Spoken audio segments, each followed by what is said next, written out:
welcome. My name is Christina from Empowered Creator. I am a mindset and conscious manifesting teacher and coach, and this is my YouTube channel.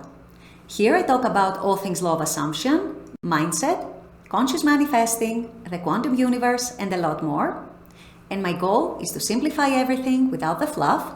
So if you guys like this content and you would like to see more of it, I would love it if you would subscribe to this channel, comment on this video, like it, share it, and stick around. Also, if you need help with your specific situation, I offer one-on-one coaching as well as custom subliminals for whatever needs you may have. I also have some self-study courses about manifesting your specific person. And I do have a members-only channel with a lot of perks for members, including weekly live workshops with a different manifesting topic each week, weekly live group coaching, a lot of exclusive content, monthly challenges for a chance to win a free one-on-one coaching session with me, and a lot more. So if you're interested in any of these services, the links are below in the description box. Click on them and they're going to take you to my website or to the membership channel. With all that being said, let's dive into today's video. In today's video, I want to address another very hot topic that comes up a lot, both in my coaching and in my members channel, and also here and there in my comments, in all the videos I make. And that has to do with, how do I trust that the law is real? How do I believe that the law actually works? And this is especially something that can be an issue for people just starting out with implementing these teachings, people without all that much practical experience with seeing the law working, and people who might be still trying to figure things out. So, how do I trust that the law of assumption is actually real? This is what I'll be discussing in today's video. Stay tuned. So as I just said in my intro, this is a hot topic. And this is a topic that I tend to hear a lot from a lot of my coaching clients. And also many members of my group coaching in my members channel. This is because when you start doing your inner practice, you start doing the techniques, you start implementing and applying these teachings in your day-to-day life, if you are still, at least in the beginning, not seeing much movement and you're not seeing much change in the 3D, naturally you start to wonder. Naturally you start to question things. Or you might also be someone who is literally just starting out and is even wondering, what is this thing? Who are you and why are you even telling me to believe in these things? So whatever category you might fall in, hopefully this video will help you. So the first thing that you want to be doing, if you are someone who is still at the stage in your journey where you are doubting the law, second-guessing things, going back and forth perhaps, I believe, maybe I don't believe, maybe I believe, maybe I don't believe, and so on, the first thing that you want to be doing is what we call reverse engineering. So you want to pick certain incidents in your life, and you can pick anything you want. It can be things that are desirable, things that were undesirable, things that are completely neutral.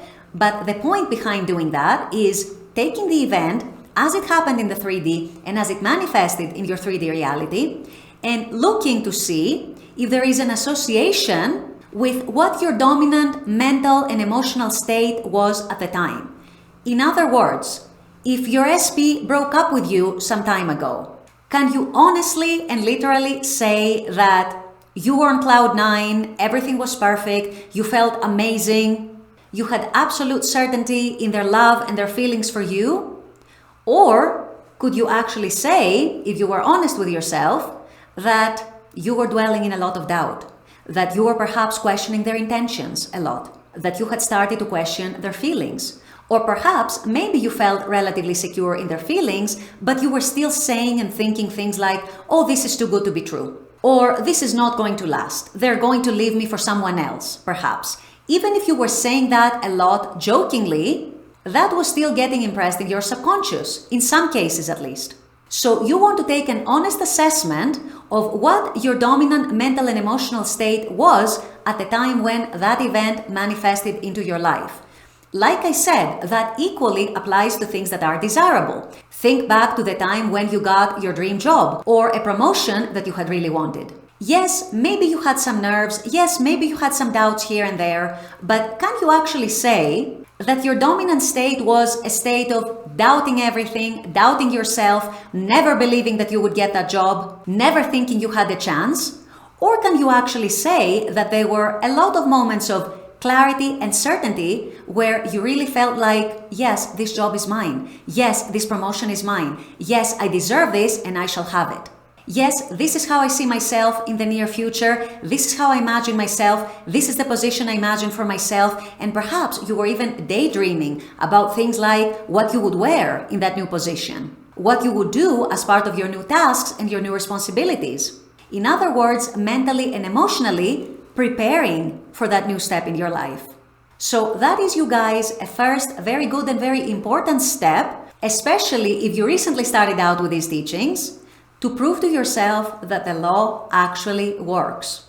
Look back in your life, look back at some incidents that happened to you, and see if there is a correlation and an association with your dominant mental and emotional state at the time. And 9.5, if not 9.8, if not 9.9 times out of 10, you are going to find that there was a very direct and very clear correlation and association between the two. And the reason why I say 9.5, 9.8, 9.9, and I'm not saying 10 out of 10, is because in more rare occasions, it can be the case that a general assumption of yours manifested, or something that you were subconsciously programmed with. However, you don't need to worry about that because, like I said, almost 10 times out of 10, 9.8, 9.9 times out of 10, the manifestation that you experienced in your 3D had a direct correlation with your dominant inner emotional state, inner mental state at that time. Now, the other thing that you absolutely want to be doing, and that's not only to prove to yourself that the law works and it is real,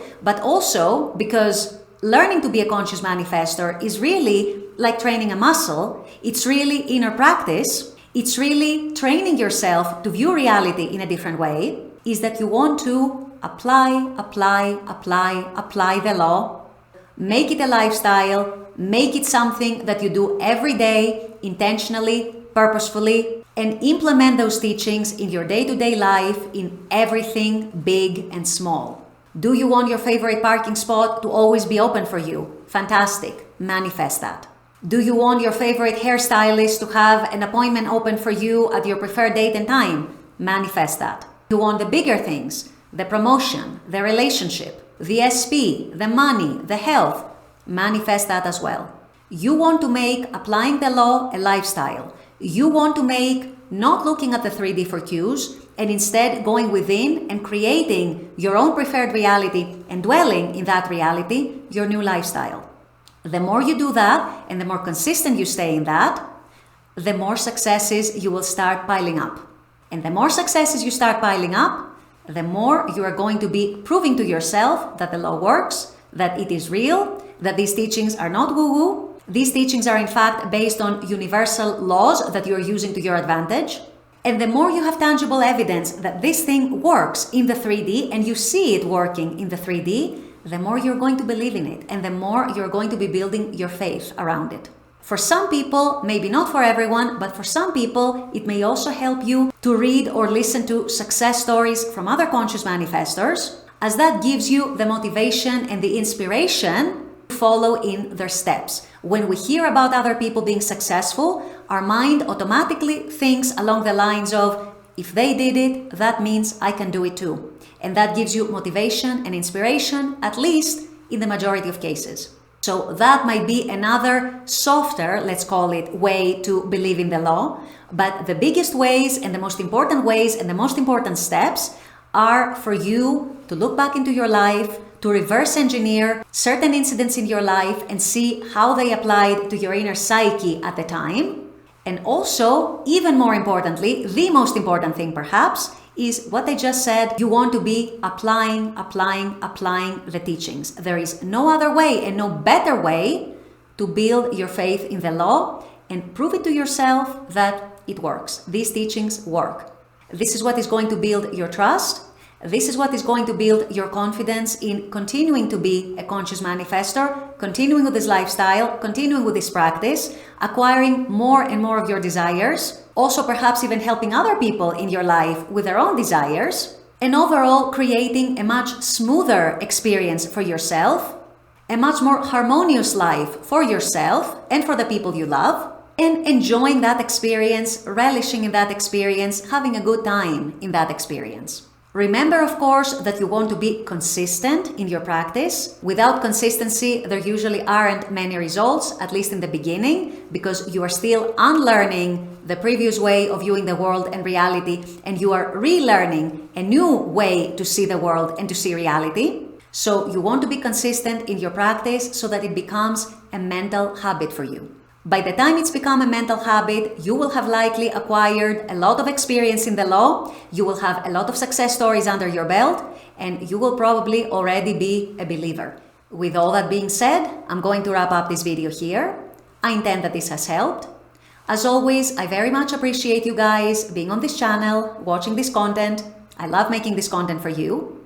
And as always, I look forward to seeing you all at the next video. Until then, take care and bye-bye.